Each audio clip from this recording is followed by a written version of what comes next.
My name is Emily, and at 38 years old, I never imagined my life would turn out this way. For 14 years, I raised my son Jackson alone after his father Thomas abandoned us because of his alcoholism. I thought I was protecting Jackson when I let Thomas back into our lives after he claimed to have changed. I had no idea that my decision would cost me the one person who mattered most.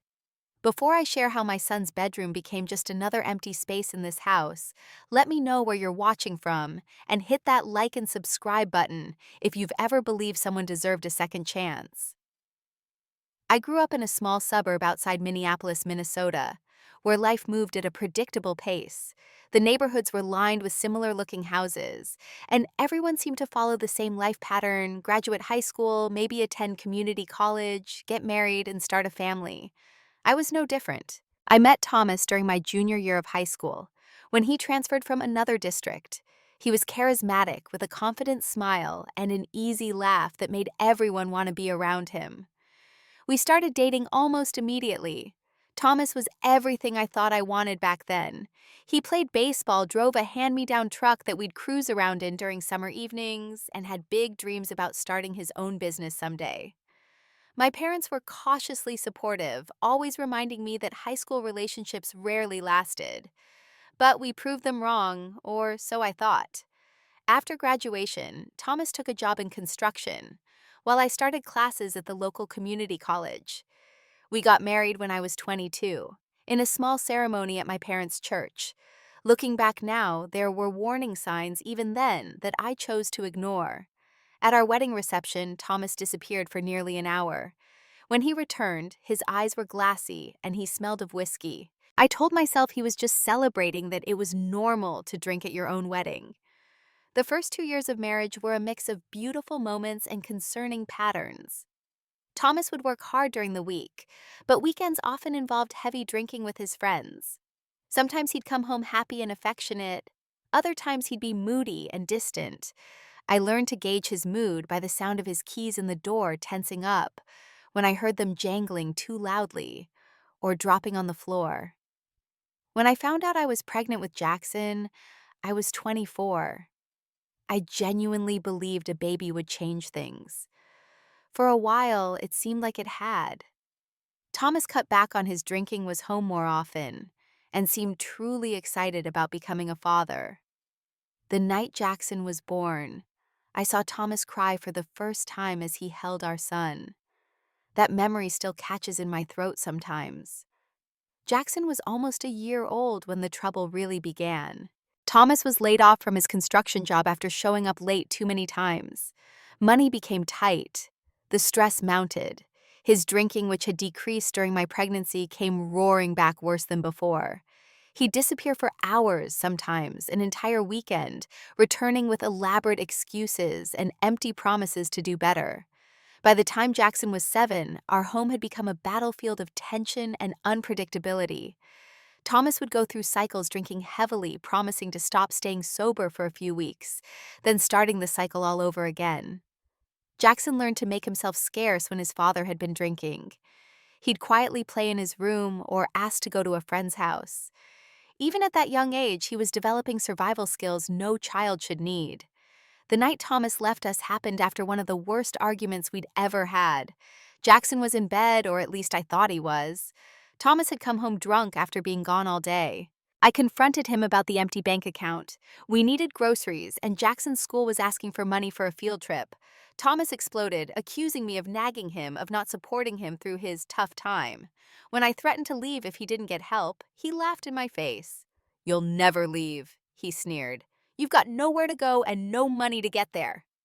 He was right about the money part. I had been working part-time at a local department store, but most of my paycheck went to keeping our bills just barely paid.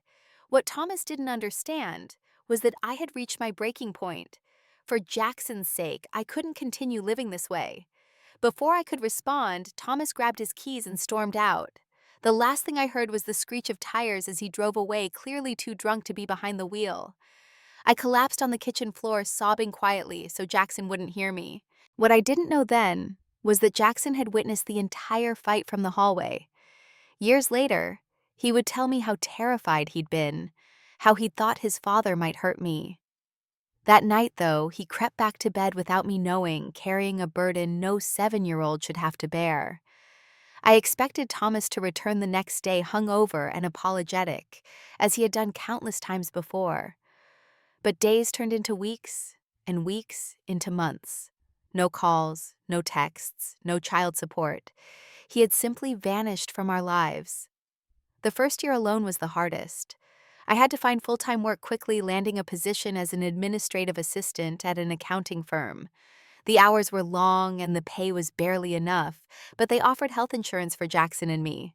My parents helped when they could, watching Jackson after school, until I could pick him up after work. Nights were a blur of helping with homework, making dinner from whatever was affordable, and collapsing into bed exhausted, only to wake up and do it all again. But slowly, very slowly, we established a new normal. Jackson and I developed routines and traditions that were just ours. Sunday became movie night, where we'd make popcorn and watch whatever film Jackson picked out from the library. During summer breaks, we'd save enough for a weekend camping trip to a nearby state park, sleeping in a tent under the stars, and making s'mores over a campfire.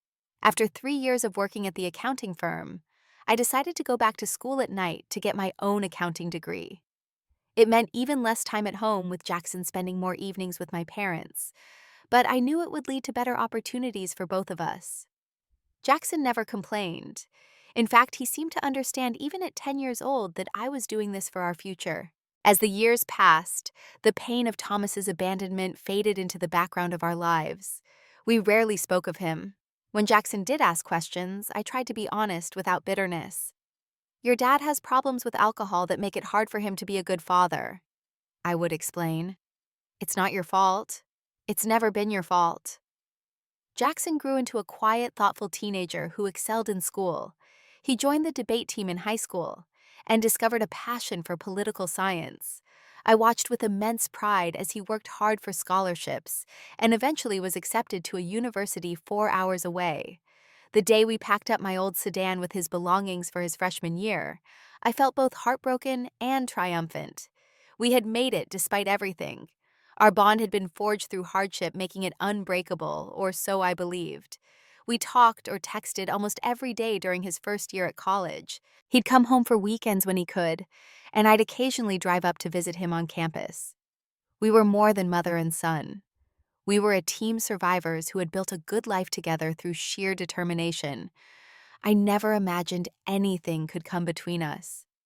Then, after 14 years of silence, Thomas reappeared, and everything I thought I knew about our life together began to unravel. The message from Thomas came on an ordinary Tuesday evening. I was sitting at my kitchen table working on some client files I'd brought home from the accounting office, where I now worked as a junior accountant. A notification popped up on my Facebook account, which I rarely used except to keep up with Jackson's college activities. "Emily, I know it's been a long time. I've been sober for 10 years now. I'd like to talk if you're willing." I stared at the message for so long that my screen went dark. My hands trembled as I tapped it back to life. There was his profile picture. Thomas, looking older, but somehow healthier than I remembered. His hair had thinned and grayed at the temples, but his eyes were clear, in a way they rarely had been during our marriage. I didn't respond that night, or the next day. For a week, I let the message sit there, occasionally opening it to make sure I hadn't imagined it. Part of me wanted to block him immediately. Another part, a part I wasn't proud of, was curious.